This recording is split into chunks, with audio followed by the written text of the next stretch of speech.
Zahid Malik versus Arif Bhinder. अब इस दुश्मनी में भी 20 से 22 लोग जो हैं वो कत्ल हो गए। ये दुश्मनी है राजपूत खानदान और जट बरादरी के दरमियान। और उस टाइम पे जो आरिफ भिंडर है वो नाजिम होता है। जो लोग काबू आते हैं उनको गिरफ्तार करवा दिया जाता है, मुकदमात का अंदराज करवाया जाता है, उनकी वहाँ पर ज़मीनें, दुकानें, घर बार सब पर कब्जा कर लिया जाता है। वहाँ मलक जाहिद जो है ना वो खुद से डायरेक्ट रब्ता करता है आरिफ भिंडर से भी। वो मान जाते हैं। वो माफ़ी इसने फिर किस तरह से दी, सबको लाइन से खड़ा किया इसने और लाइन से खड़ा करके सबको ब्रस्ट मार के इसने मार दिया। तो उस टाइम पे मलिक जाहिद जो सुलह की कोशिश कर रहा था, नीयत उसकी साफ थी या सुलह के चक्कर में आके हमला करना था या इस तरह की कोई चीज़ थी? उमर विरक SPCIA के, तो उन्होंने इस दुश्मनी को ख़त्म कराने के लिए उन्होंने भी कोशिश की एक टाइम पर। अच्छा, मौके पे जो दुश्मनदार दोनों ग्रुप हैं उनके सरबराहान वो मारे गए, दुश्मनी आगे चलती है। मलक जाहिद की ना एक बहन थी मोना बीबी, वो जब गाड़ी पे सफ़र करती कहीं निकलना होना तो एक क्लाशनकोफ उसके पैरों में हुआ करती थी, हाथ में पिस्टल हुआ करता था उस खातून के। तो इस तरह से वो एक बड़ी दबंग बहादुर खातून थी, उसने फेस किया इस दुश्मनी को। टीपू ट्रक्का वाला और तीफी बट ग्रुप है, इसमें सुलह नहीं करवाई जा सकती अगर कोशिश करें? ये सुलह हो सकती है। अमीर फाते भी FIR में नामजद है, गोगी बट है, तादील बट है। ये अब जो एक जवाज़ बनाया गया था ना इनकार का कि ये सुलह नहीं हो सकती, अब वो जवाज़ भी ख़त्म हो चुका हुआ है। दोस्तों, दुश्मनी का आगाज़ तो ज़रा सी बात पर हो जाता है, लेकिन इसी दुश्मनी में आने वाली नस्लें भी कत्ल हो जाती हैं। आज के पॉडकास्ट में हम लाहौर की एक ऐसी ही दुश्मनी की बात करेंगे जिसमें 22 अफराद कत्ल हो गए, और इसी दुश्मनी में आगे जाकर इनके घर की खातून को क्लैशनकोफ लेकर चलना पड़ा। इस दुश्मनी के आगाज़ से लेकर इख्तिताम तक असल हक़ाइक़ जानिए आज के इस पॉडकास्ट में आमिर मिर्ज़ा से। इस पॉडकास्ट को एंड तक ज़रूर देखें और सोच डिजिटल को अभी सब्सक्राइब करें।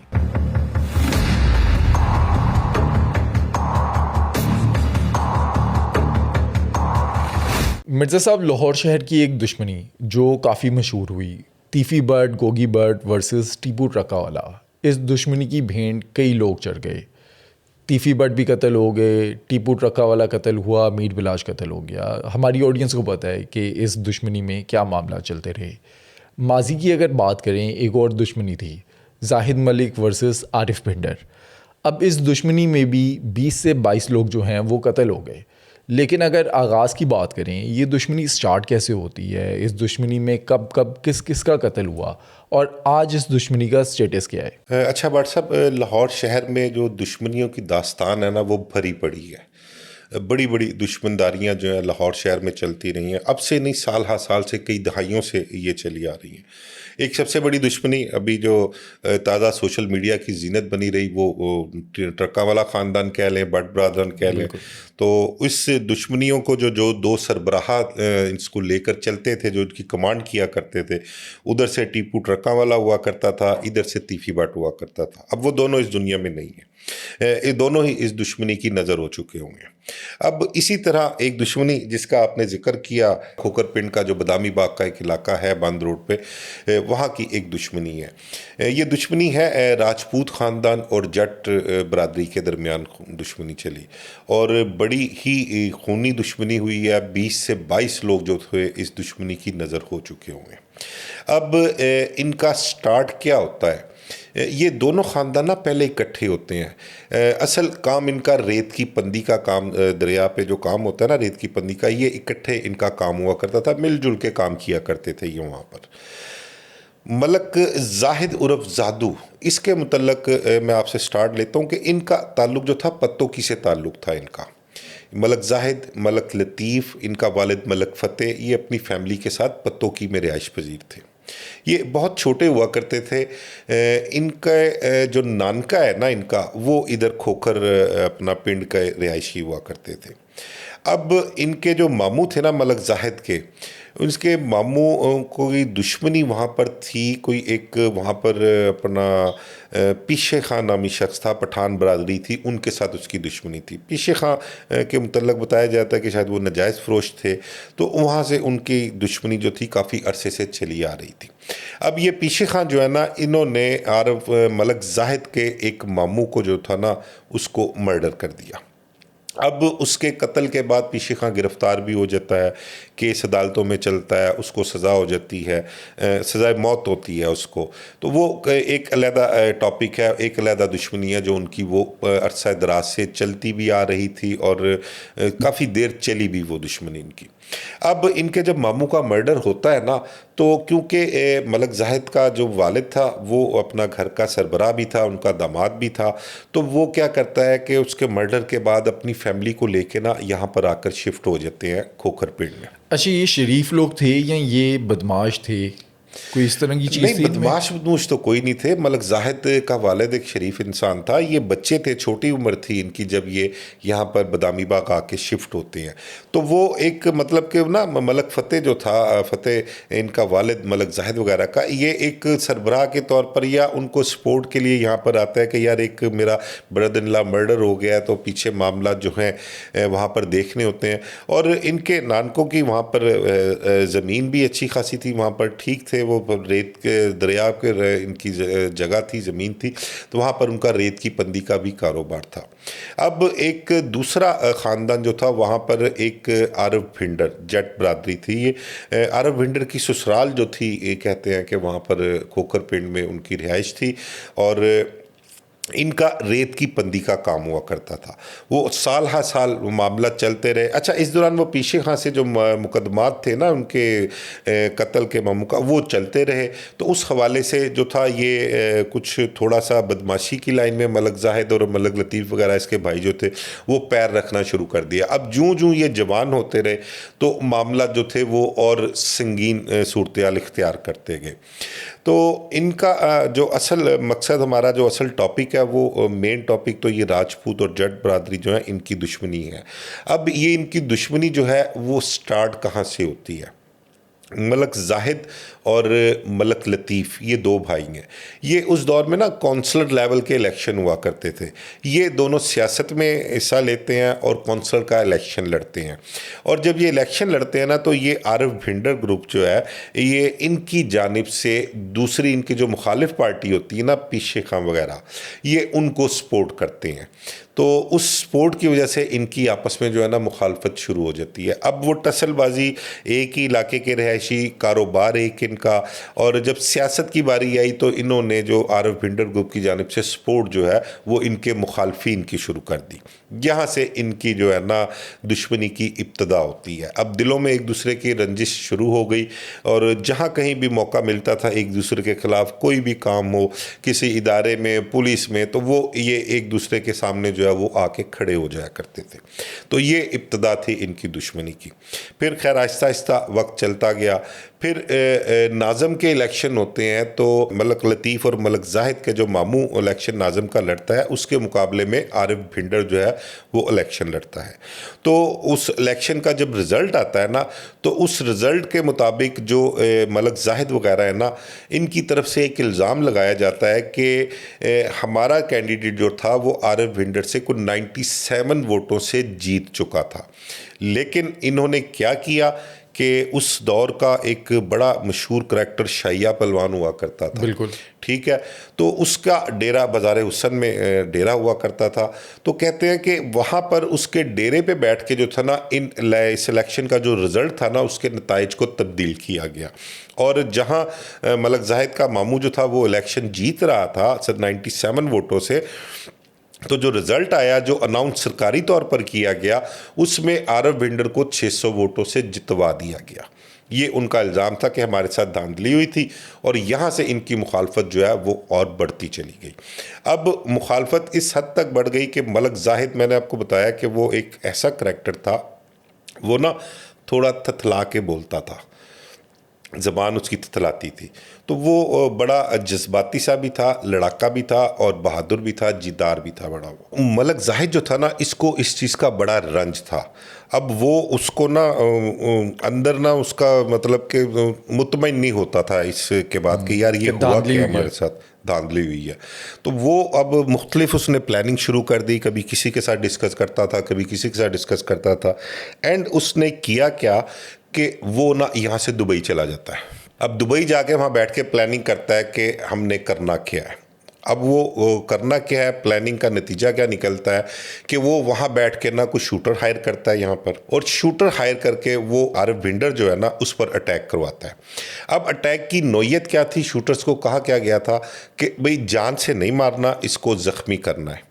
तो वो खैर शूटर जो थे वो इससे जो भी तय होता है उस हिसाब से फिर वो इसकी रैकी भी करते हैं, और रैकी के नतीजे में होता ये है कि फिर सेक्रेटेरिएट के सामने, लाहौर सेक्रेटेरिएट जो है उसके सामने मतलब इस पे आरिफ भिंडर जो है इसके ऊपर अटैक होता है, और उस अटैक में आरिफ भिंडर ज़ख्मी हो जाता है। तो ये कामयाब हो जाता है। मलक जाहिद जो था वो अपने प्लान में जो उसने तरतीब दिया था उस हिसाब से वो कामयाब हो जाता है। और उस टाइम पे जो आरिफ भिंडर है वो नाजिम होता है। हाँ जी, वो नाजिम होता है। तो आरिफ भिंडर जो है ना बाद में अपना उसका ताल्लुक था शोबा वकालत से आरिफ भिंडर का। तो फिर बाद में इस दुश्मनी के बाद जो है ना आरिफ भिंडर जो है वो एडवोकेट जनरल भी बन जाता है। तो उस दौर में मूवमेंट चली थी इफ्तिखार चौधरी के हवाले से, उस हवाले से आरिफ भिंडर इफ्तिखार चौधरी के साथ बड़ा अच्छा रिलेशन था जो चीफ जस्टिस रह चुके हैं हमारे। फिर उसके बाद उस दौर के जो सीएम थे परवेज़ इलाही, उनके साथ आरिफ भिंडर का बड़ा अच्छा रिलेशन था, और ये रिलेशन ही था अच्छा कि जिसकी वजह से एडवोकेट जनरल जो है उनको लगाया भी गया था। तो इस हमले के बाद और एडवोकेट जनरल बनने के बाद फिर जो ये मलक जाहिद वगैरह थे ना, इनके ख़िलाफ़ जो है ना सही मायनों में कार्रवाइयों का आगाज़ शुरू होता है। खोकरपिंड में इनके जितने भी रिश्तेदार होते हैं, जितने भी अजीज़ो कारब होते हैं, वो कह लें कि दूसरे लफ्ज़ों में, अब वो कहते हैं ना मोहब्बत और जंग में सब कुछ जायज़ होता है। तो फिर आरिफ भिंडर की जानिब से ना उन पर अरसा हयात तंग कर दी जाती है। जो लोग काबू आते हैं उनको गिरफ़्तार करवा दिया जाता है, मुकदमात का अंदराज करवाया जाता है, उनकी वहाँ पर ज़मीनें, दुकानें, घर बार सब पर कब्ज़ा कर लिया जाता है वहाँ पर। तो ये लोग दर बदर की ठोकरें खाना, कभी कहीं तो कभी कहीं, कभी किसी शहर, कभी छुप छुपा कर किसी से राब्ते में नहीं रहना। तो इस तरह से इन्होंने ज़िंदगी गुजारना शुरू कर दी। और इस टाइम पे मलक जाहिद जो है वो मुल्क से बाहर है, दुबई में। मुल्क से बाहर था, फिर वापस भी आ गया, और आकर छुप छुपा कर जो है वो ज़िंदगी गुजार रहा था। मतलब कि वो देख रहा था कि सारा कुछ बाहर बैठ के कि हमारे ख़िलाफ़ जो कार्रवाइयाँ हो रही हैं, और आरिफ भिंडर बहुत मजबूत, बहुत बाअसर, बहुत तल्लुकात थे, और ये उन पर हावी हुए था।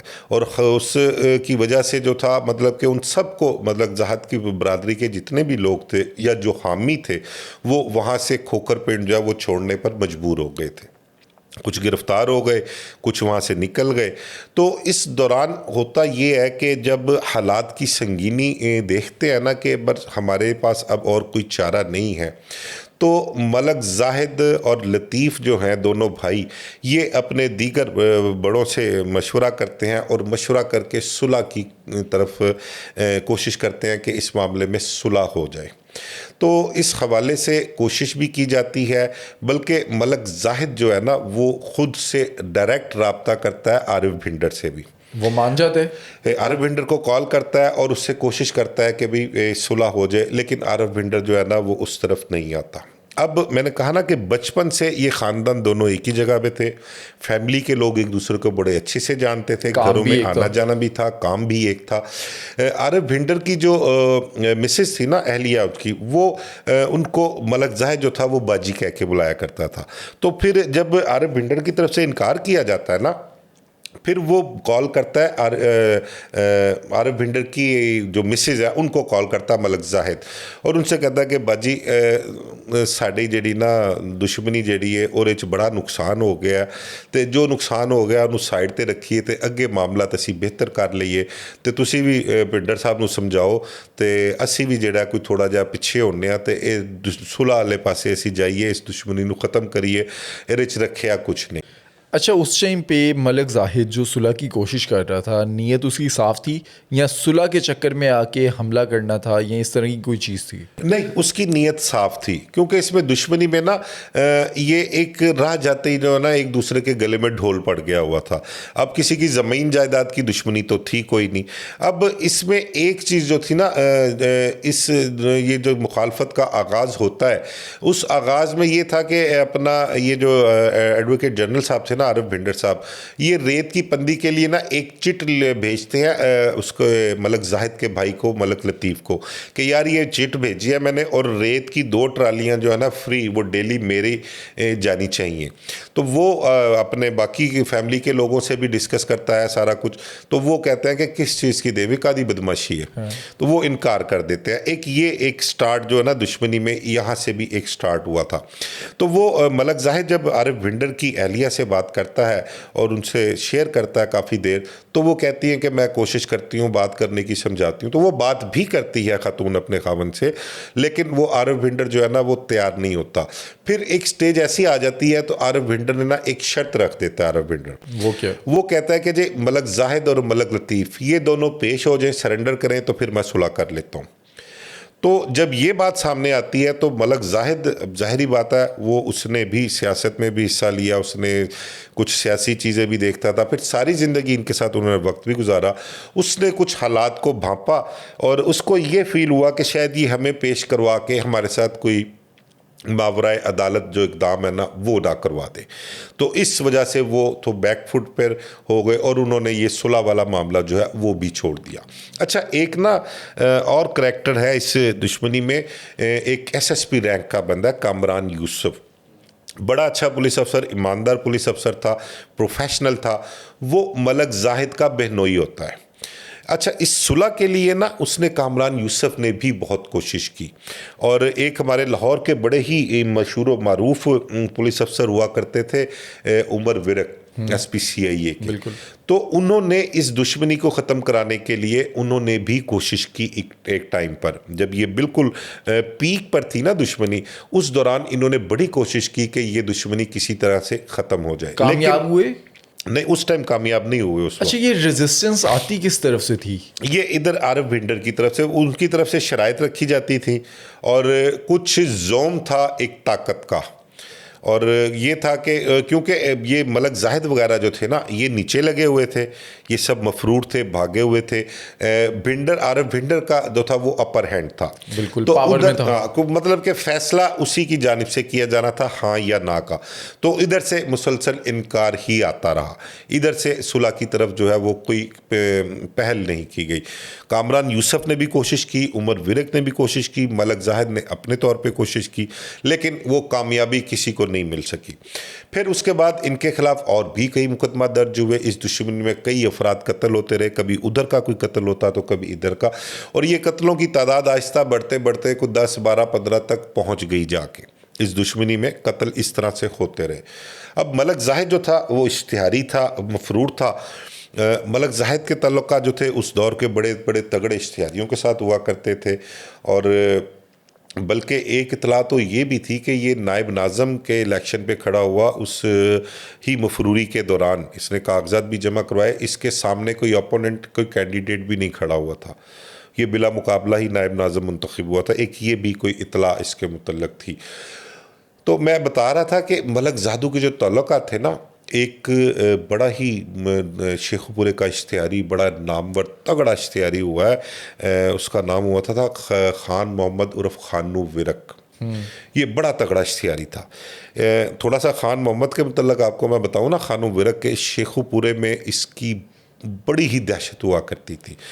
ये बेसिकली अच्छा इंसान था। ये इसने इसके गांव में इसका जो झगड़ा शुरू होता ना, वो मंशियात फरोशों से झगड़ा शुरू होता है इसका।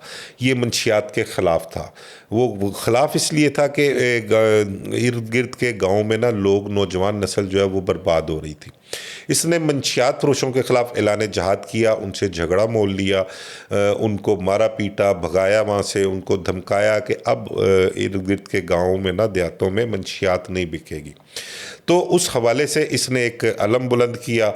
तो उसी दुश्मनी की वजह से कत्लो गारत शुरू हो गई और इसने कई कत्ल किए, ये इश्तिहारी हो गया और इसकी पूरे शेखुपुरा ज़िले में एक अजीब सी धाक बैठ गई थी। खौफ था इसके, दहशत थी इसकी खानू विरक की। इन्होंने अपने इलाके में शरीयत भी नाफिज की हुई थी। मेरी एक दफ़ा मुलाकात है खानू विरक से मेरी।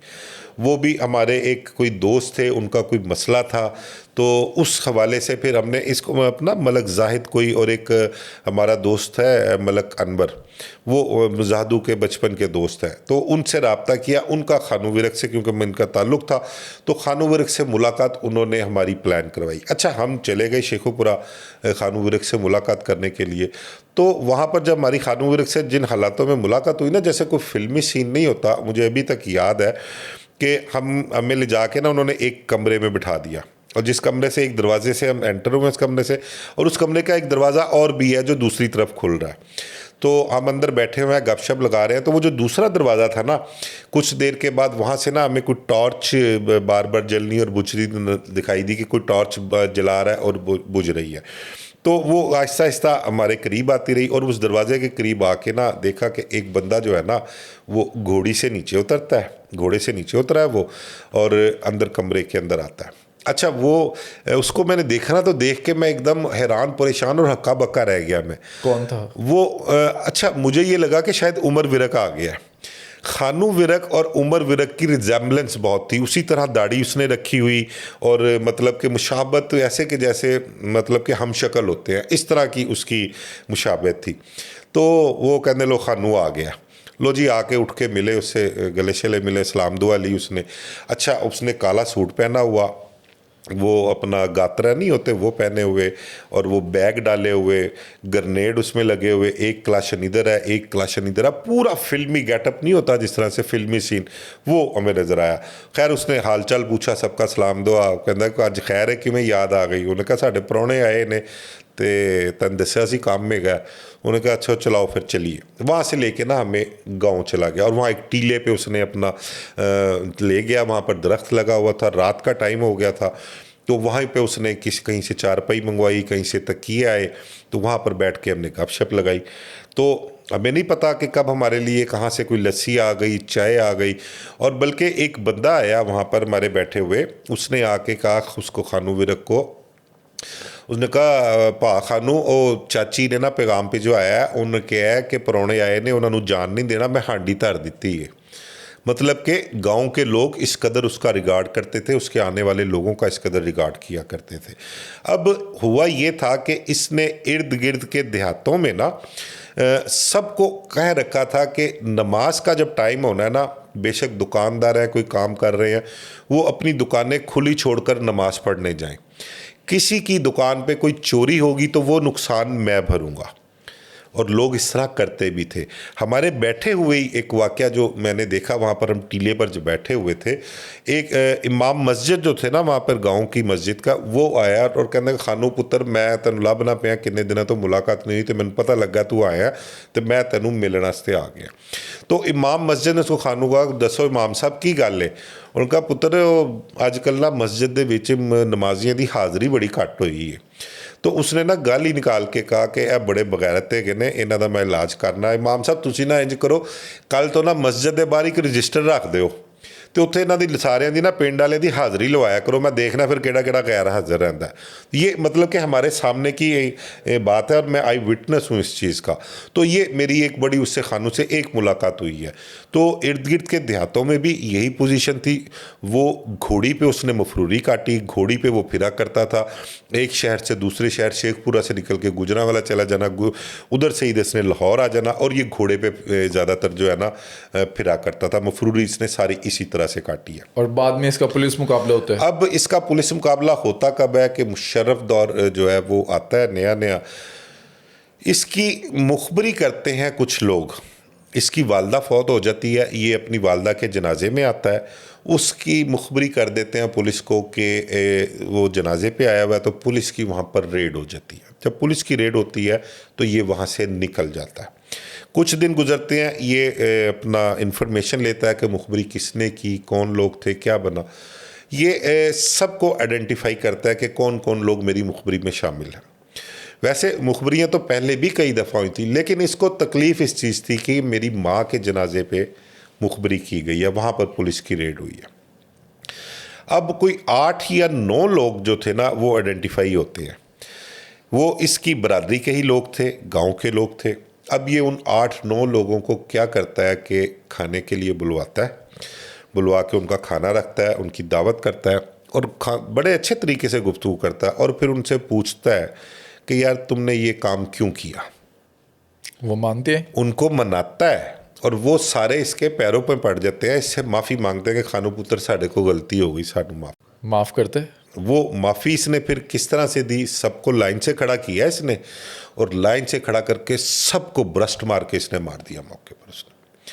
ये वाक़या जब होता है तो अब मुशर्रफ की नई नई गवर्नमेंट आती है, इस वाक़े से पूरे पाकिस्तान क्या पूरे पंजाब क्या मतलब कि एक अजीब सा खौफ हो जाता है।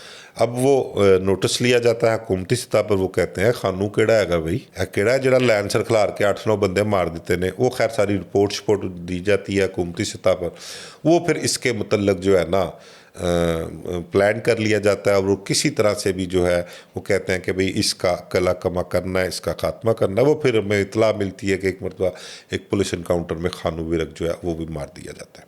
मलक ज़ादू का इससे खानू विरक से बड़ा अच्छा ताल्लुक था। मेरा ये इसका डिस्कस करने का मकसद यह था कि मतलब कि मलक ज़ादू जो था उसने अपने ताल्लुकात इश्तिहारियों से या इस हद तक उसने रखे हुए थे। आपकी मुलाकात थी मलक ज़ादू से? मलक ज़ादू हमारा दोस्त था, हमारी उससे मुलाकातें रही हैं, बड़ी अच्छी मुलाकातें रही हैं। बदामी बाग भी जाते रहे हैं, इधर इकबाल टाउन में उसने मफरूरी बड़ी काटी है। इकबाल टाउन में आबिद बॉक्सर का जो पुराना घर हुआ करता था ना, गालबन उमर ब्लॉक के साथ है एक ब्लॉक है, वहाँ पर आबिद बॉक्सर की रिहाइश होती थी। उसकी रिहाइश से कुछ घर छोड़ के एक घर था, तो वहाँ पर इसने बड़ी मफरूरी काटी, वहाँ पर ये रहा करता था। तो मुलाकातें मलक ज़ादू से रही हैं। हमने कहा ना इसको छेड़ा करते थे, ये थोड़ा ततला के बोलता था, तो उसने गाली भी निकालनी था, वो गाली भी उसके मुंह से ऐसे लगती थी जैसे कोई बड़ा मतलब कि हंसी आती थी कि बड़ी खूबसूरत सा लहजा बन जाता था उसका। तो मामलात इनके दुश्मनी के चलते रहे। फिर आरिफ भिंडर की तरफ से मैंने बताया ना कि कार्रवाइयाँ जारी थी, मुकदमात के इंजराज करवाए गए। फिर जब हर मुमकिन कोशिश की गई सुलह के लिए और सुलह जो है वो नहीं हो सकी और इसके ख़ानदान पर अरसा हयात तंग की गई, तो फिर इसने प्लान किया कि यार अब या आप नहीं या गाक नहीं। इसने कहा कि यार या तो खुद मर जाएंगे या फिर आरिफ भिंडर को मार देंगे। और इससे पहले कत्ल वगैरह चल रही है, 16 लोग मारे जा चुके हैं। हाँ, 15-16 लोग इस तरह से मारे जा चुके हैं। इससे पहले 12 होंगे या 14 लोग होंगे, इतने लोग जो है इस दुश्मनी की भेंट चढ़ चुके हैं। अच्छा, इस दुश्मनी के अंदर जिस तरह से हमने तीफी बट और ट्रका वाला ग्रुप देखा, उजरती कातिल इस्तेमाल होते थे, क्या इस दुश्मनी में भी उजरती कातिल होते थे या मलक जाहिद जो है वो अपने हाथ से मारता था? मैंने आपको बताया कि मलक जाहिद जब दुबई जाता है तो यहाँ पर शूटर हायर करता है वो, ठीक है। आरिफ भिंडर पर जो अटैक किया, उसको ज़ख्मी किया, वो शूटर्स ने किया था। और उसके बाद जब आरिफ भिंडर पर अटैक होता है उसमें भी शूटर शामिल थे। तो ये अब जब तय कर लेता है ये कि यार हमने अब या तो फिर हम नहीं या ये नहीं रहेंगे, उसके लिए फिर ये प्लान करता है मलक जाहिद, अपनी एक टीम तैयार करता है। अब उस टीम में उस टाइम पे कह लो कि इश्तिहारी भी कह लो, शूटर्स भी कह लो, को 8-10 लोगों की टीम ये तैयार करता है।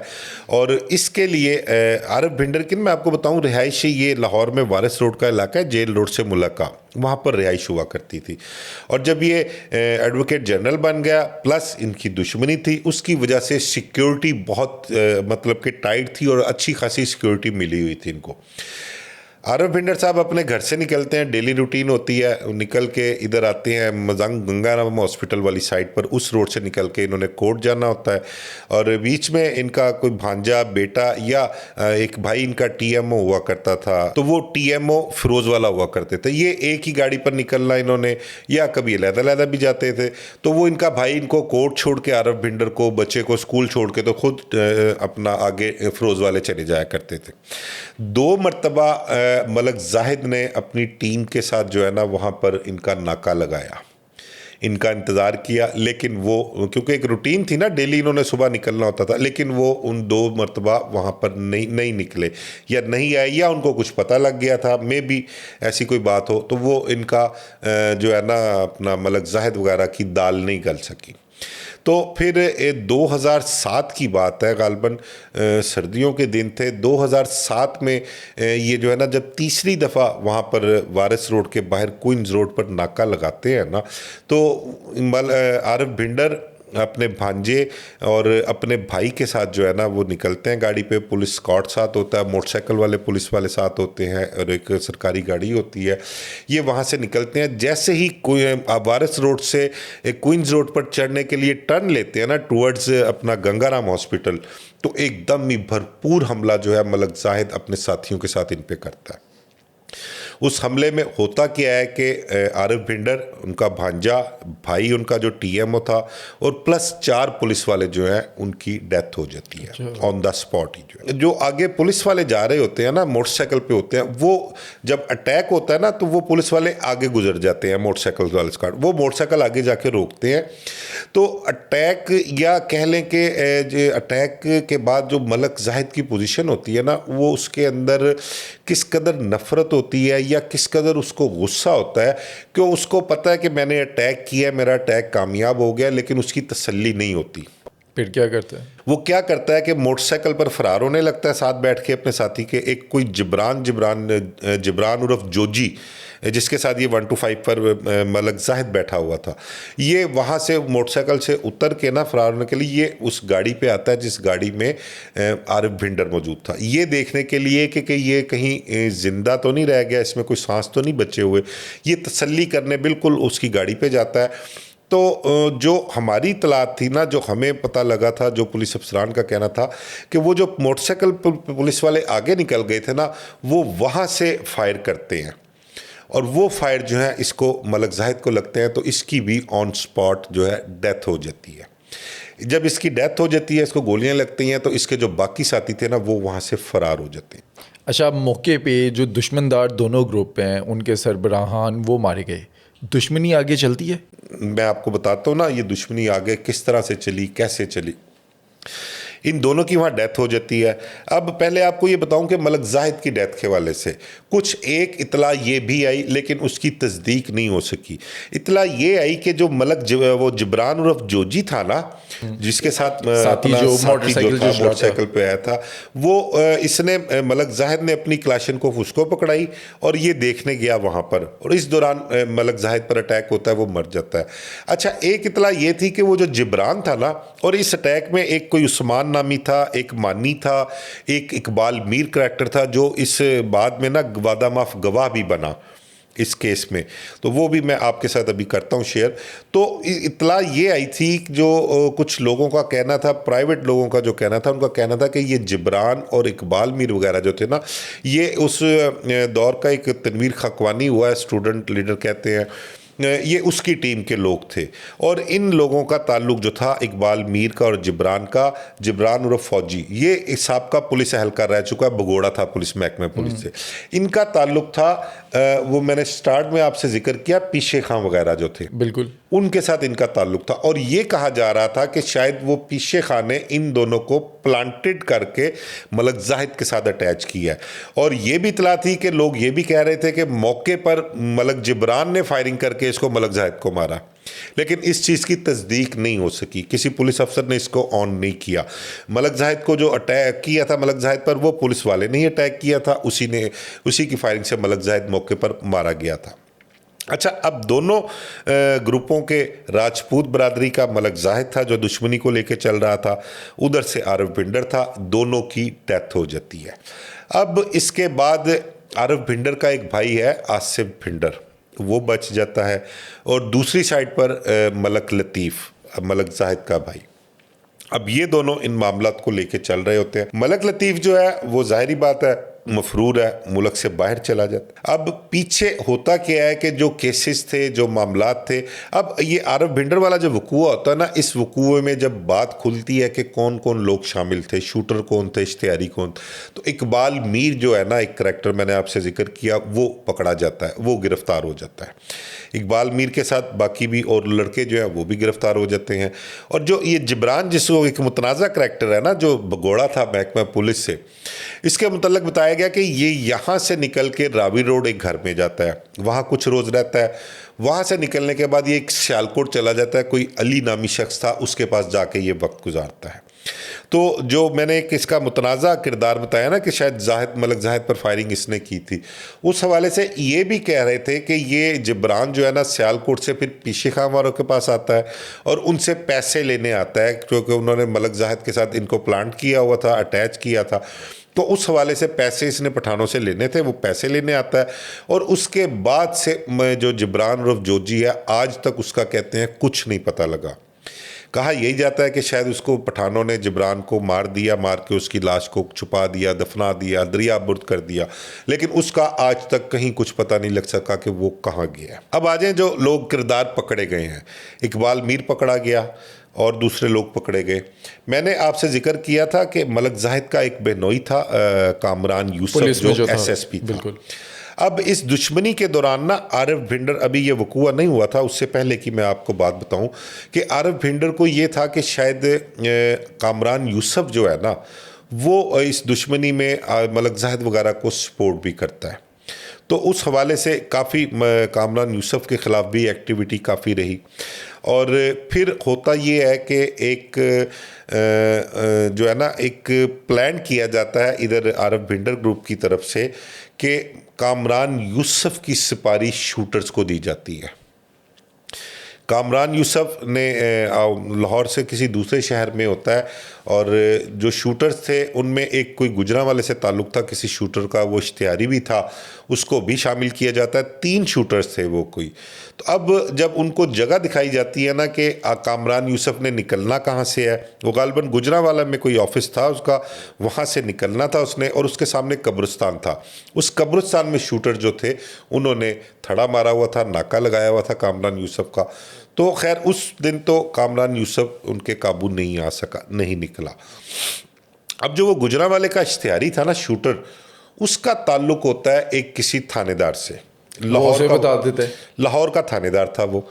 अब वो शूटर उस थानेदार से शेयर करता है, डिस्कस करता है कि यार इस तरह से SSP कामरान यूसुफ की जो है ना वो सुपारी दी गई है।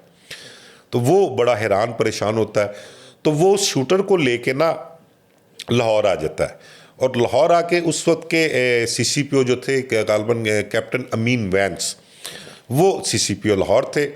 वो थानेदार से आके सारी रुदात, सारी कहानी जो है उनको बयान करता है।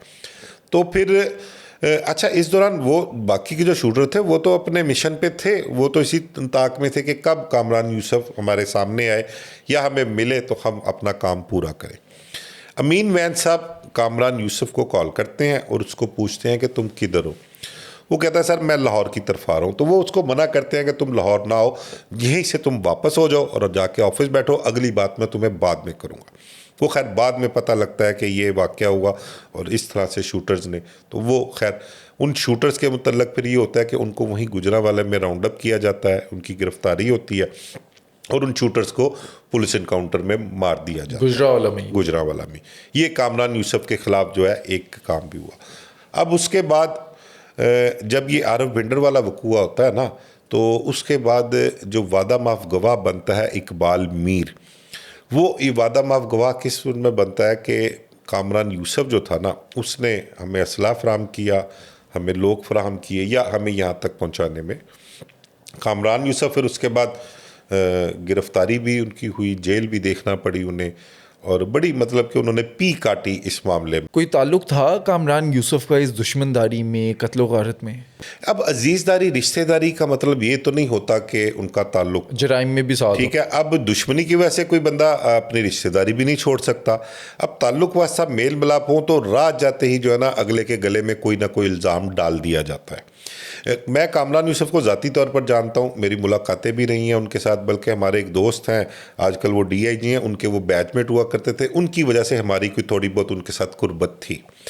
तो वो कामरान यूसुफ इंतहाई प्रोफेशनल बंदा था। मैंने बताया ना, अगर उसने कुछ सपोर्ट करना होती तो वो इससे पहले सुलह की कोशिशें तो ना करता। इस दुश्मनी को सुलह की तरफ ले जाने के लिए उसने बहुत मतलब के अखलाकी तौर पे भी और दिल से बिल्कुल सिंसियर होकर उसने कोशिश की थी सुलह के लिए।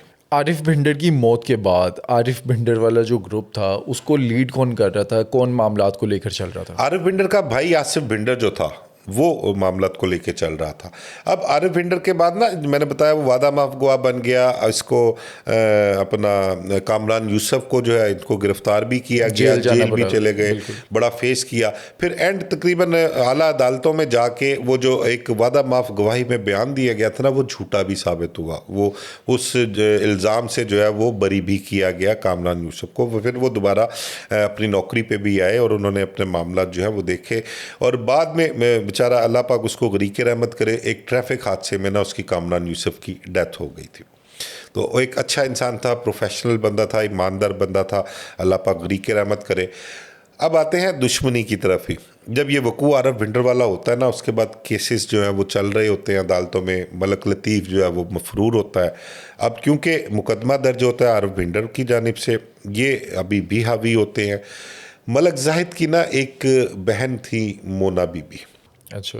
अब मलक जाहिद का जितना भी हल्का बाप था ना, दोस्त वगैरह जितने भी थे सारे, वो उसको बाजी मोना कह के बुलाया करते थे। हम भी सारे मतलब कि बाजी मोना ही कहा करते थे, और काफ़ी जर्नलिस्ट भी उनके दोस्त थे, और जितना हल्का बाप था। तो अब इस दुश्मनी की कमांड संभाल लेती है वो बाजी मोना जो है, वो अब इस दुश्मनी में कूदती है। क्योंकि जो लोग अंदर थे, जो गिरफ्तार हुए थे, ख़ानदान के, एक फैमिली के दोस्त बाप जो थे, अब उनकी पैरवी करने वाला कोई नहीं था। अब पैरवी शुरू कर दी उसने, मलक जाहिद की हमशीरा ने।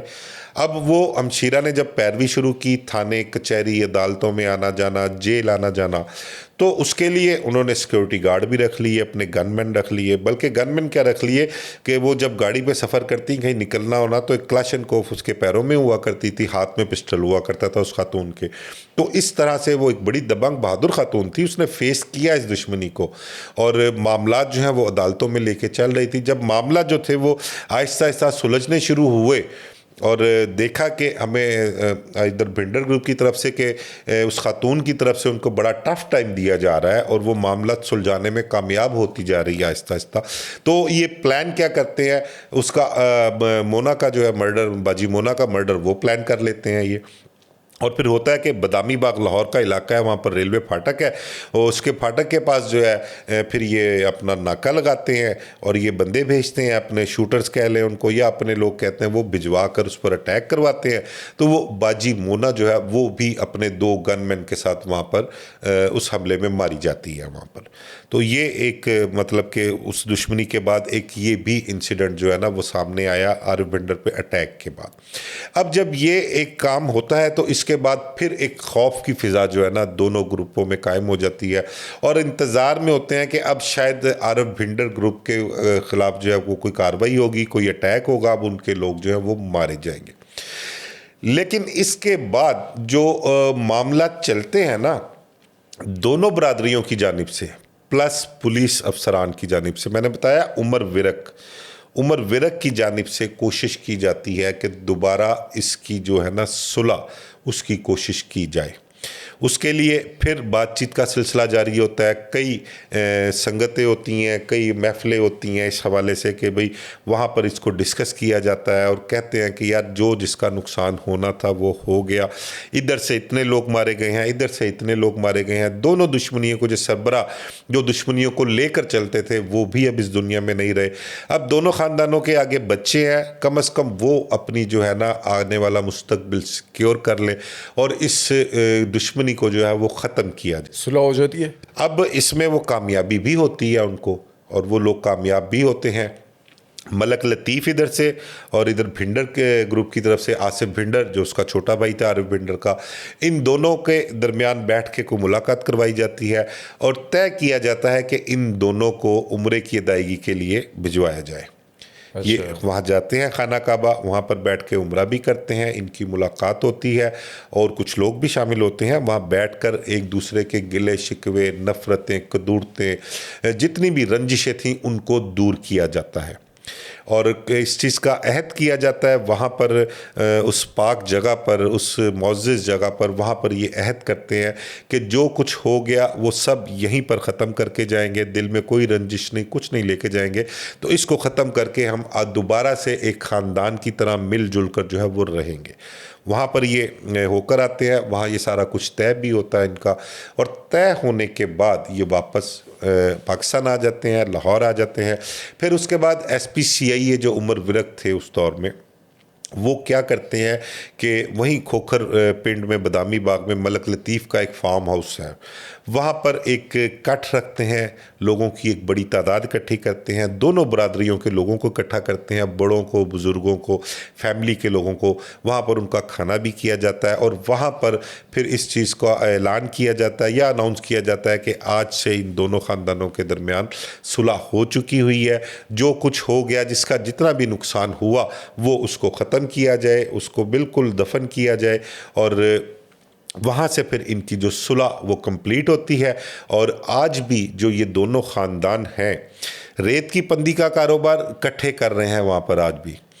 मलक लतीफ़ भी, आसिफ भिंडर भी, मलक जादू के बच्चे भी, एक बेटा तैमूर है और दूसरा उमर है, एक बेटे ने उसके लॉ किया हुआ है, दोनों बेटियां उसकी अपने घरों में हैं, शादीशुदा हैं। इधर से मलक भिंडर के बच्चे, आसिफ भिंडर के बच्चे, ये भी सब अपने घरों में खुश हैं, सब अपना अपना काम पे लगे हुए हैं और वहाँ पर काम मिलजुल कर रेत की पंदी का इकट्ठे कर रहे हैं। तो ये इस दुश्मनी का जो अंजाम हुआ, जो इसका वाइंड अप हुआ, वो पुलिस की कोशिशों से, मौज़ीन की कोशिशों से कि इतने लोग इस दुश्मनी में कत्ल हुए और उसके बाद उन्होंने कोशिश की और कोशिश करके दोनों ख़ानदानों को बिठाकर अपनी आने वाली नस्लों का जो फ्यूचर है उसको उन्होंने सिक्योर किया है। ये सुलह कितने साल पहले हुई? इस सुलह को कम से कम मेरा ख्याल को 10-12 साल से, तो इतना अरसा गुजर चुका हुआ है इसको 10-12 साल से, और सुलह अभी तक कायम है। और अब कहते हैं कि उनके दरमियान से कोई तीला नहीं गुजरता इन दोनों ख़ानदानों के दरमियान। अच्छा, आपने ये वाक़यात बहुत करीब से देखे, इसमें अगर बात करें, एनालिसिस करें, कौन सही और कौन गलत, किसने ज़्यादती की? देखें, जो स्टार्ट हुआ ना, मैंने बताया कि स्टार्ट हुआ ये सियासत से। वो काउंसलर का इलेक्शन लड़ा और उस काउंसलर के इलेक्शन में आरिफ भिंडर ने जो थी वो सपोर्ट की उनके एंटी पार्टी को, जो जिनसे उनकी कत्लों की दुश्मनी थी, जिसमें उनका मामू कत्ल किया था, उनको सपोर्ट किया। तो अब अगर मेरिट पे बात करेंगे तो आरिफ भिंडर को उस पार्टी को सपोर्ट नहीं करना चाहिए था। लेकिन आप नहीं देखते कि उन लोगों ने, जो मलिक जाहिद का ग्रुप था, उन लोगों ने शूटर से हमला करवा दिया? मैंने कहा देखें, जब जंग और मोहब्बत में ना सारा कुछ जायज़ होता है, फिर ठीक है, वो उधर से भी ज़्यादती हुई, इधर से भी ज़्यादती हुई। और जब वो हमला हुआ, पहले तो आरिफ भिंडर ने सपोर्ट किया उनके मुखालफिन को, उधर से उन्होंने फिर इलेक्शन लड़ा, इलेक्शन में धांधली की गई, उसका रंज था, उस रिवेंज में उसने शूटर हायर करके आरिफ भिंडर पर अटैक करवाया। आरिफ भिंडर पर अटैक के बाद उसके पूरे ख़ानदान पर, जो है उनकी पूरी बरादरी पर अरसा हयात तंग किया गया। तो ये मोहब्बत और जंग में सारा कुछ चलता है। फिर जिसका जहाँ जहाँ जो बस चलता है ना, उसकी कोशिश होती है वो उसको इस्तेमाल करे और अपने मुखालफिन को दबा के रखे। तो इस दुश्मनी में दोनों तरफों से, दोनों तरफ से मामला जो है वो जबर वाले भी किए गए। और सुलह की जब कोशिश हुई तो आपने देख ही लिया कि इख्तिताम इस दुश्मनी का क्या हुआ, और कई सालों से जो है अब तक वो आपस में मिलजुल कर रह रही हैं। अच्छा, हमने देखा कि 20 से 22 कत्ल इस दुश्मनी में हो गए, आरिफ भिंडर और मलिक जाहिद। ये दुश्मनी में सुलह हो सकती है, तो ये जो टीपू ट्रक्का वाला और तीफी बट ग्रुप है, इसमें सुलह नहीं करवाई जा सकती अगर कोशिश करें? बट साहब देखिए, सुलह बड़े बड़े कत्लों की हो चुकी है। अब माजी में अगर आप जाए ना, तो शेख रुहेल असगर, उनकी दुश्मनी जो थी वो बड़ी मशहूर व मारूफ दुश्मनी थी। सारे ख़ानदान के ख़ानदान उस दुश्मनी में कत्ल हो गए थे, ठीक है। लेकिन उनकी भी जब सुलह करवाने पर रियासत आई तो उन्होंने सुलह करवा दी उसकी, ठीक है। ज़्यादा टाइम नहीं लगा सुलह करवाने में। इसी तरह आप वो बाबर भट्ट, लखो डेरिया वगैरह है, कैसर भट्ट वगैरह, उनकी दुश्मनी थी, वो भी ख़त्म करवाई। इनसे टीपू ट्रक्का वाला इन्हीं ख़ानदान से थे ना, मीर बलाज वगैरह से दुश्मनी, वो भी ख़त्म हुई उनकी। ये दुश्मनी भी ख़त्म हो सकती है अगर रियासत इसमें इंटरेस्ट ले और रियासत सीरियस हो तो। देखें, जिस तरह वो मलिक जाहिद और आरिफ भिंडर दोनों सरबराह थे, वो दोनों इस दुश्मनी की भेंट चढ़ गए। अब इसी तरह टीपू ट्रक्का वाला, असल मेन सरबराह जो था उस ख़ानदान का वही था ना, इस दुश्मनी को जो लेके चल रहा था। इधर से तीफी बट था। अब ये दोनों जो है इस दुनिया में नहीं रहे। अब ये टीपू ट्रक्का वाला के जाने के बाद अमीर बलाज जो है उसका भी मर्डर होता है, और अब रिसेंटली तीफी बट जो है वो मुबैना पुलिस मुकाबले में मारा जाता है, और जवेद बट जो है उनका भी कत्ल होता है। मीनवाइल तीफी बट का बेनोई जो है जवेद बट, वो भी मर्डर हो जाता है। अब इन दोनों के ख़ानदान के जो लोग हैं ना, जो फैमिली मेम्बरान हैं, उधर से मर्डर होता है टीपू ट्रक्का वाला इस दुश्मनी में, ठीक है, बिला ट्रका वाला का इल्ज़ाम इन पर लगता है बट बरादरान पे कि वो भी इन्होंने मरवाया था, लेकिन वो इन्होंने नहीं मरवाया था। इस बारे में पुलिस तफ्तीश भी बड़ी क्लियर थी, पुलिस अफसरान भी बड़े क्लियर थे। अगर इनका ज़रा भर भी कसूर होता बिला ट्रका वाला के मर्डर में, तो इनको FIR में ना सही, इनको आगे ज़िमनियों में नामजद ज़रूर किया जाता। अगर इधर से मुद्दइयों की तरफ से भी ना किया जाता तो पुलिस की जानिब से इनको नामजद किया जाना था शवाहिद और गवाहियों की बिना पर। ठीक है, ऐसा नहीं हुआ, लेकिन वो इनके गले में ढोल पड़ा था, वो बिला ट्रका वाला का, वो इनको बजाना पड़ा था। और फिर उसके कत्ल के बाद जो इश्तिहारी थे, बाबा हनीफा वगैरह जो थे, टॉप 10 इश्तिहारी थे और उनके दीगर साथी जो थे, उनके जब रवाबत होते हैं बट बरादरान के साथ, गोगी बट के साथ, तीफी बट के साथ, तो असल सही दुश्मनी का आगाज़ इनका तब होता है और ये एक दूसरे की जान के प्यासे होते हैं। हर मुमकिन कोशिश करते हैं कि एक दूसरे के पर अटैक करने का कोई मौका ना ज़ाया किया जाए। उसी दौरान अपना टीपू ट्रका वाला जो था, उसके घर पर एक अटैक करने की कोशिश की जाती है, उसका घर फलांग कर किसी को भेजने की कोशिश की जाती है, वो गिर जाता है, रस्सा टूट जाता है, पकड़ा जाता है, वो FIR दर्ज होती है। फिर उसके बाद ईवान अदल में जो अटैक होता है, उस अटैक में हालांकि वो अटैक खालिद चिटा जो इश्तिहारी था उसने करवाया, बजरिया मुबीन बट, आमिर बोड़ा और एक और था अपना पठान, उसमें उनके ज़रिए अटैक करवाया उसने। और इल्ज़ाम तीफी बट वगैरह पर लगा, FIR इनके ऊपर दर्ज हुई। ठीक है, अब ये भी एक हकीकत है कि FIR इनके खिलाफ दर्ज हुई और दूसरी हकीकत ये भी है कि ये उस केस में बरी भी हुए। तो ये सिलसिला इनका चलता रहा।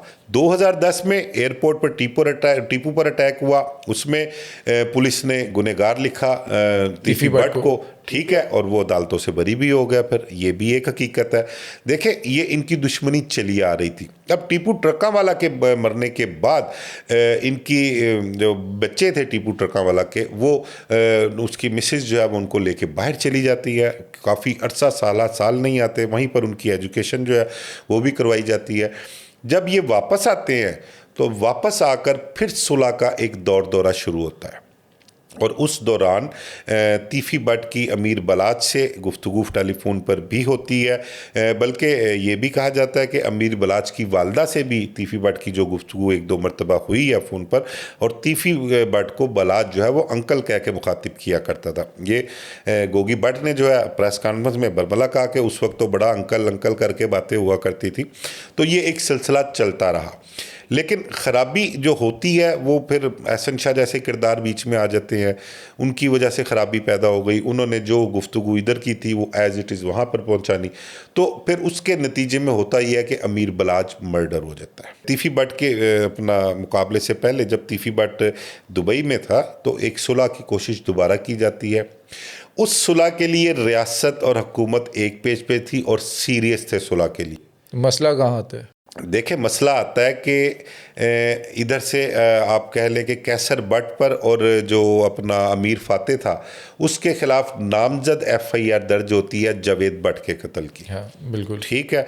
अब जावेद बट के कत्ल के बाद जो था वो एक कहा जा रहा था कि भाई चले अब इधर से भी एक मर्डर हो गया, उधर से टीपू मर्डर हुआ, बलाज मर्डर हुआ, इधर से जावेद बट का मर्डर हो गया, तो अब इसको मामले को जो है वो सुलह की तरफ ले जाया जाए। कैसर बट की सुलह हो जाती है। कैसर बट की सुलह हो जाती है। उधर से बलाल यासीन, सोहेल शौकत बट, राना मशहूद वगैरह ये गवर्नमेंट के लोग हैं, MP हैं, तो ये सब जो है ना कोशिश करते हैं। और कोशिश किस हद तक करते हैं कि कैसर बट जो FIR में नामजद था, इश्तिहारी था, उसका नाम जो था अपना नो फ्लाई लिस्ट में था, उसका नाम निकलवाते हैं और निकलवा के इजाज़त देते हैं, गारंटी देते हैं इस चीज़ की कि इसको दुबई भिजवाया जाए ट्रका वाला ख़ानदान की फैमिली के पास।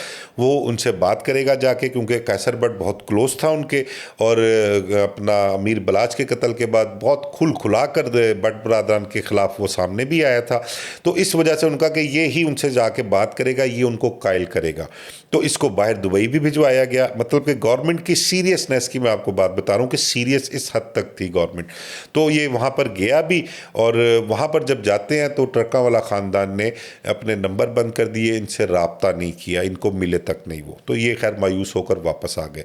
कुछ अर्सा वेट किया, लेकिन जब नहीं कुछ हुआ तो क्योंकि कैसर बट और उसके ख़ानदान जो बड़े थे उन्होंने एक मुखलसाना कोशिश की थी इसके लिए, तो उसके रिवार्ड में जो था वो कैसर बट की सुलह जावेद बट के कत्ल में हो गई, उसको उसमें से क्लियर करवा दिया गया। अब उसमें रह गया था अमीर फातेह। पुलिस की जो तफ्तीश होती है उसमें वो शूटर्स गिरफ्तार होते हैं जिन्होंने जावेद बट को मारा होता है। वो कहानी जो है फिर वो अमीर मौसब की तरफ चली जाती है। अब अमीर मौसब की तरफ जब कहानी जाती है, वो कहते हैं मेन प्लानर अमीर मौसब था इसका। उसके बाद खैर चलते चलते अमीर मौसब की बेल कन्फर्म हो जाती है, शूटर्स की बेलें हो जाती हैं। अब सिलसिला जो था वो कोशिश ये थी कि किसी ना किसी तरीके से तीफी बट को वापस पाकिस्तान लाया जाए, और उसमें मुद्दई पार्टी और पुलिस वाले कामयाब भी हो जाते हैं। और जब उसको वहाँ से गिरफ्तार किया जाता है, इंटरपोल के ज़रिए वापस लाते हैं, तो जब वापस लाते हैं तो रास्ते में रहीम यार खां में जो वक़ूआ हुआ वो सबको पता है। अब दोनों पार्टियों के सरबराहान जो है वो नहीं रहे जो मेन इस दुश्मनी को लीड किया करते। आपको लगता है कि तीफी बट के जो बच्चे हैं, जो बेटे हैं, वो इस दुश्मनी को आगे लेकर जाएंगे? भाट साहब देखें, टीपू ट्रका वाला के बच्चे थे ना, हाँ। टीपू के मर्डर के बाद टीपू की मिसेज उनको लेके बाहर चली गई थी। वो जब वापस आए हैं, वापस आकर उन्होंने सुलह की कोशिश की, तीफी बट ने भी, और वो कामयाब भी हुए, फ़ोन पर गुफ्तगू भी होती थी। अब ख़राबी कहाँ होती है कि जो अमीर बलाच की कंपनी थी ना, जो दोस्त है बाप थे, उनके एक तो शौक थे वो कुछ अच्छे नहीं थे। उन शौक के बाद वो अपनी असल हालत में नहीं रहते थे, और जो बैठ के उस हालत में जो डिस्कशन करते थे ना, वो जब अपनी सही हालत में आते थे ना, तो उन्हें भी नहीं पता होता था कि वो उस हालत में क्या डिस्कशन करते रहे हैं, क्या औल फोल बकते रहे हैं, मुखालफिन के ख़िलाफ़ क्या क्या कहते रहे। और वो डिस्कशन एज इट इज़ पहुँचती थी तीफी बट के पास, एहसन शाह के ज़रिए। एहसन शाह के ज़रिए पहुँचती थी। अब ये ख़राबी यहाँ से हुई थी, ठीक है। अब जब ये ख़राबी हो गई तो उसके बाद बलाच का मर्डर हो जाता है। जब बलाच का मर्डर हो जाता है तो फिर तो सुलह की कोई चांस ही नहीं बचता। जिस तरह सोशल मीडिया पर बलाच के मर्डर का ट्रेंड बना, जस्टिस फॉर बलाच का, इंटरनेशनल लेवल पे लोगों ने इसको बहुत सिंपथीज मिली उस ख़ानदान को। तो अब जो हम असल मकसद है ना ये दुश्मनी डिस्कस करने का, ट्रका वाला ख़ानदान और बट बरादरान के दरमियान, या जैसे आप कह रहे हो कि तीफी बट के बच्चे जो हैं इसको दुश्मनी को आगे लेकर चलेंगे, तीफी बट ने भी अपने बच्चों को इस दुश्मनी से दूर रखा है। उसने अपने बच्चों को असले से दूर रखा है। उसके बच्चों ने ज़्यादातर वक्त बाहर अब्रॉड में ही गुजारा है। बाहर उनकी एजुकेशन जो हुई है, कारोबार भी जो है वो, उसमें कारोबार में भी उसने शेयर नहीं किया, कारोबार भी उनके बाहर ही उसने सेट किए हुए थे बच्चों के, तो वो वहीं पर रह रहे थे। अब तीफी बट के जाने के बाद अगर उन्होंने इस दुश्मनी को कंटिन्यू रखना होता तो वो अब तक देखे ना, तीफी बट का चेलम हो गया है, ठीक है, चेलम हो गया। तीफी बट का बेटा जो है ताजीम बट उर्फ गोरा बट, वो उसको अकबरी मंडी बोर्ड का चेयरमैन बना दिया। अपने वालिद की जगह पर वो ताजरों ने उस पर एतमाद किया और उसका चेयरमैन भी बना दिया गया। उनकी जानिब से अभी तक एट दिस टाइम मैं आपको बताऊं, किसी फोरम पर भी कोई रुजू नहीं किया गया।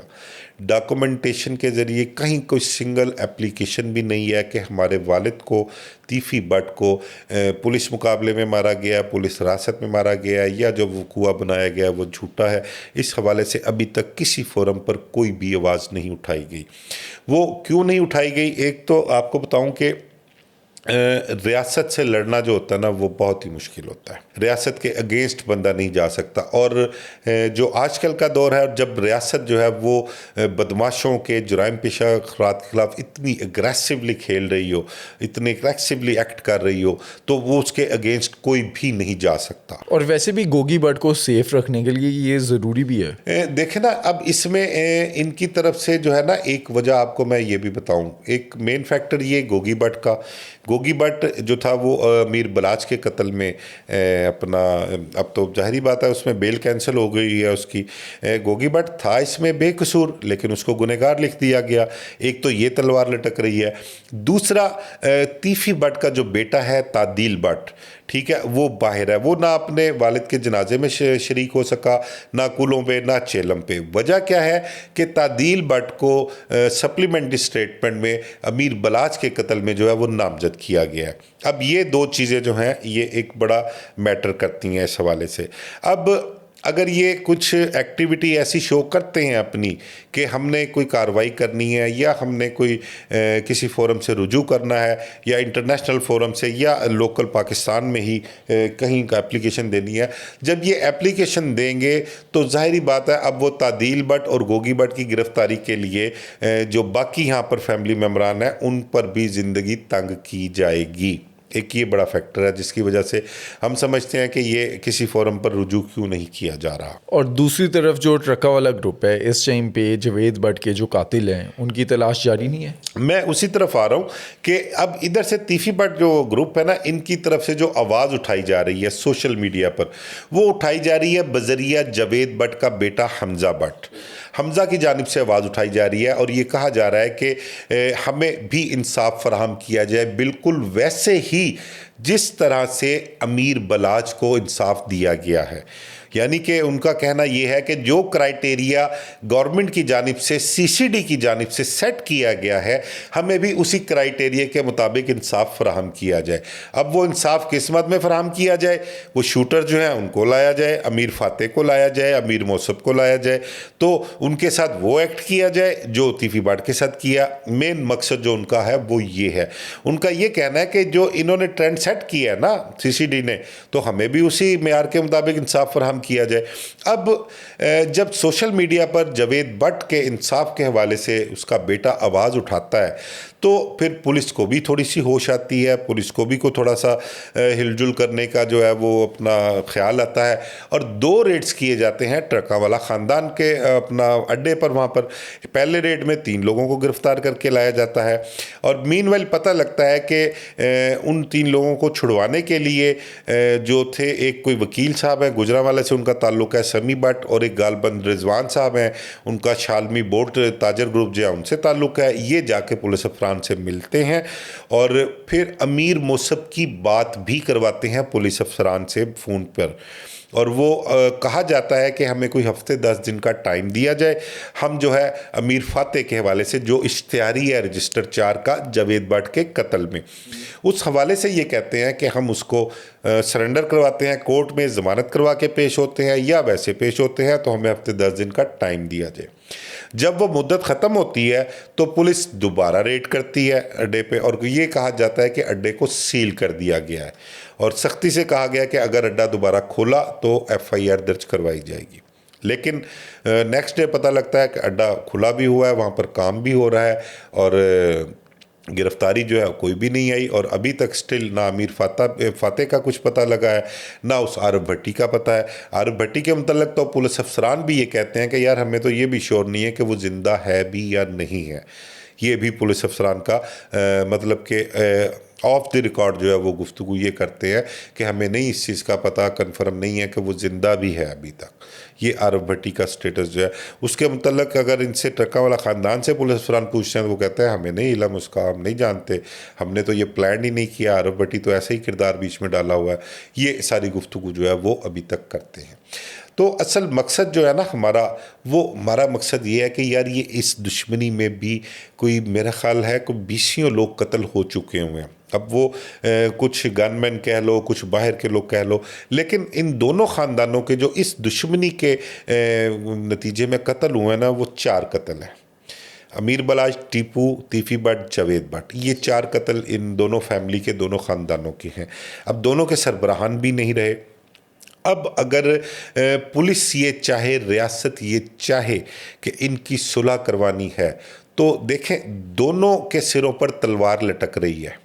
अब जो बाकी बच जाने वाले लोग हैं ना, तादील बट, गोगी बट, अमीर फाते जो है, ये अब उन कत्लों में इश्तिहारी हैं। ठीक है, इन दोनों के सरों पे तलवार लटक रही है।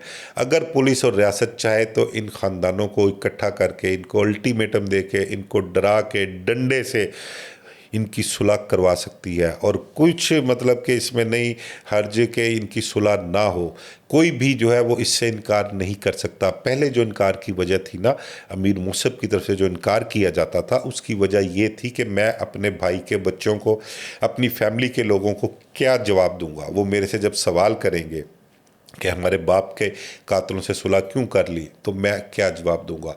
अब जिस पर इल्ज़ाम था अमीर बलाच के कत्ल का, मेन जो किरदार था तीफी बट, वो नहीं रहा, वो उसको कहते हैं कि अब जस्टिस फॉर अमीर बलाज, वो अब बलाज को इंसाफ मिल गया है, तो अब तो कोई जवाज़ नहीं बनता सुलह ना करने का।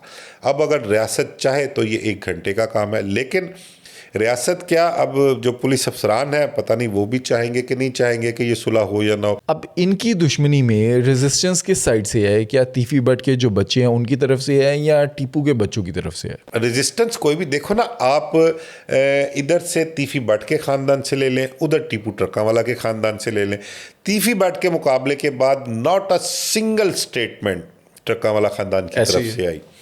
इसी तरह कोई स्टेटमेंट तीफी बट के बच्चों की तरफ से भी नहीं आई, या किसी ने कहा कि जी हम बदला लेंगे, हम कहीं कार्रवाई करेंगे, किसी फोरम से रुजू करेंगे। दोनों साइड से कहीं से कुछ नहीं आया।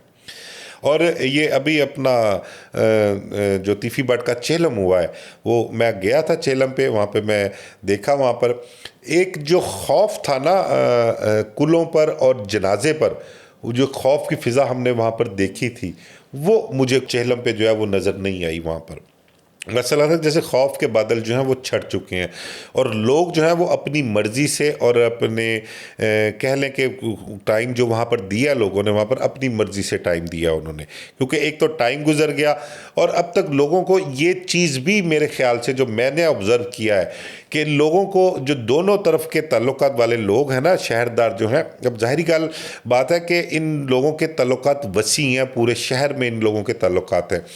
अब दोनों के ताल्लुकात वालों को इस चीज़ का अंदाज़ा हो गया या बावर हो गया है कि ये दुश्मनी आगे नहीं चलनी, क्योंकि दोनों की तरफ से अब तक जो एक्ट किया गया है वो कुछ ऐसा सामने नहीं आया कि ज़रा सा भी आपको सिग्नल मिले या इस चीज़ का अपना आपको हो कि यार ये शायद आगे चल के मामला ख़राबी की तरफ जा सकते हैं।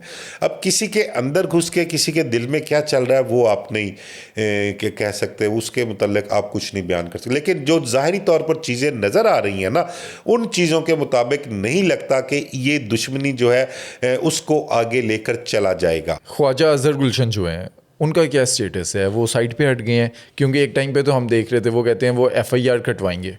देखें, अली ख्वाजा अजहर गुलशन के हवाले से आपको बताऊं कि FIR के हवाले से तो वो पहले से, शुरू से, पहले दिन से ही कह रहे थे। पहले दिन उन्होंने बयान दिया कि मरीम नवाज़ और मियाँ नवाज शरीफ जो हैं उन्होंने मेरे भाई की मौत की सूरत में मुझे तोहफ़ा दिया है उन्होंने। फिर उन्होंने कहा कि ये FIR जो है मेरी तरफ से ये दर्ज की जाए, जो मैं एक ज़बानी कलामी FIR दर्ज करवा रहा हूँ उसमें ये लोग नामजद हैं। वो तो पुलिस मुकाबले से पहले भी कहते थे। फिर उसके बाद उन्होंने कहा, एक और प्रेस कॉन्फ्रेंस अनाउंस की, तीफी बट के घर का एड्रेस दिया उन्होंने, उसके बाद वहाँ प्रेस कॉन्फ्रेंस भी नहीं हो सकी।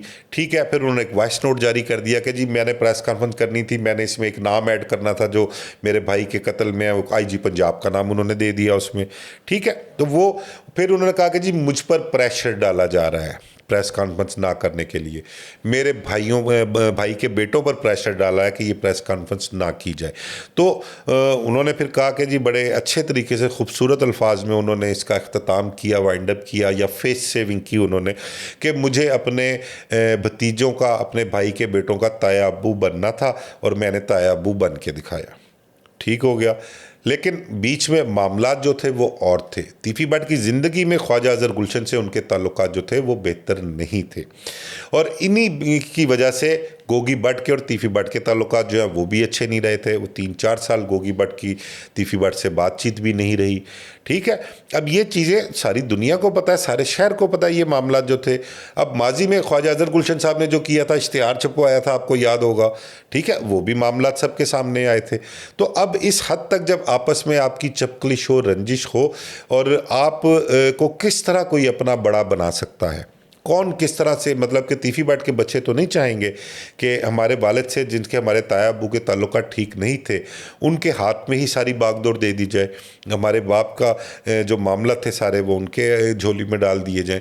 तो अब चेहलुम पे ख्वाजा अजहर गुलशन साहब नहीं थे, वहाँ पर वो नहीं आए।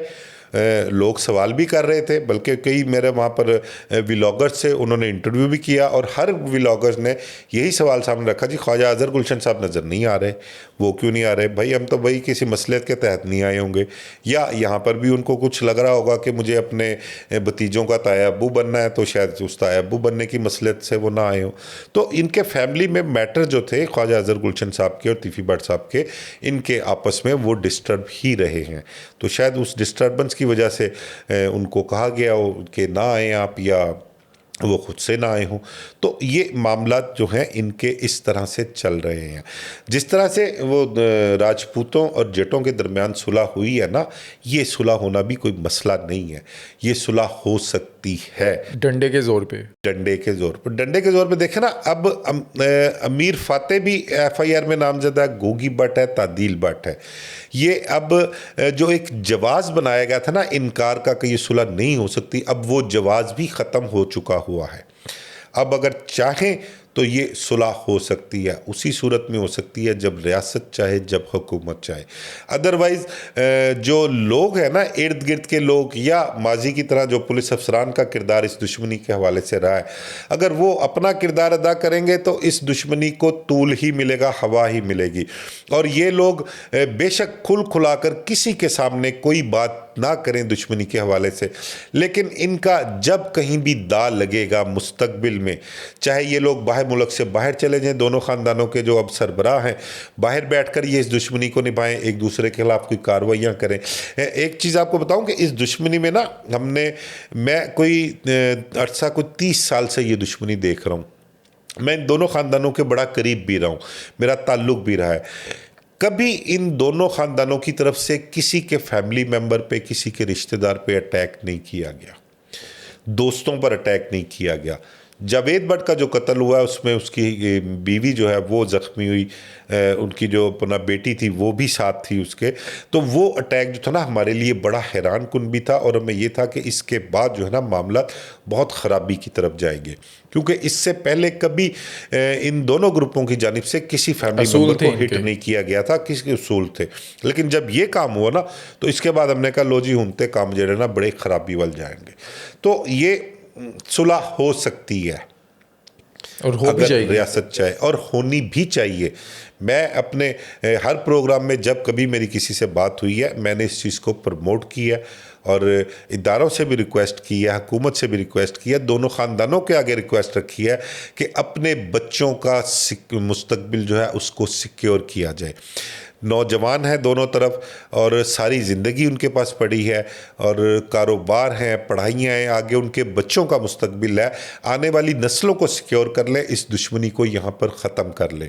जिसका जो नुकसान होना था वो हो गया। अपने दिलों को बड़ा करें, अपने दिलों को खुला करें, और दिलों में इतनी गुंजाइश पैदा करें कि एक दूसरे को माफ़ करके जो माजी में हो चुका हुआ है उसको भूल के आगे बिल्कुल ऐसे ही जिस तरह से मलक जाहिद और आरफ भिंडर के जो अजीज़ो कारब हैं, घर वाले हैं, वो अब ज़िंदगी गुजार रहे हैं, तो मुस्तकबिल में ये भी ख़ानदान जो है वो अच्छे से अपनी ज़िंदगी गुजार सकते हैं, बे खौफ व ख़तर अपनी लाइफ अपने शहर में, अपने घरों में आकर गुजारें, अपने बच्चों को सिक्योर करें, ख़ुद सिक्योर हों, अपने कारोबार को सिक्योर करें, और खुदारा इस दुश्मनी को ख़त्म करके एक मिसाल कायम करें लाहौर शहर के लिए, और दीगर जो दुश्मनदार लाहौर में मौजूद है उनके लिए ये एक बहुत बड़ी मिसाल होगी, और बहुत के फ्रूटफुल जो है एग्जाम्पल जो है वो साबित होगी अगर ये दोनों ख़ानदान सुलह कर लेते हैं तो।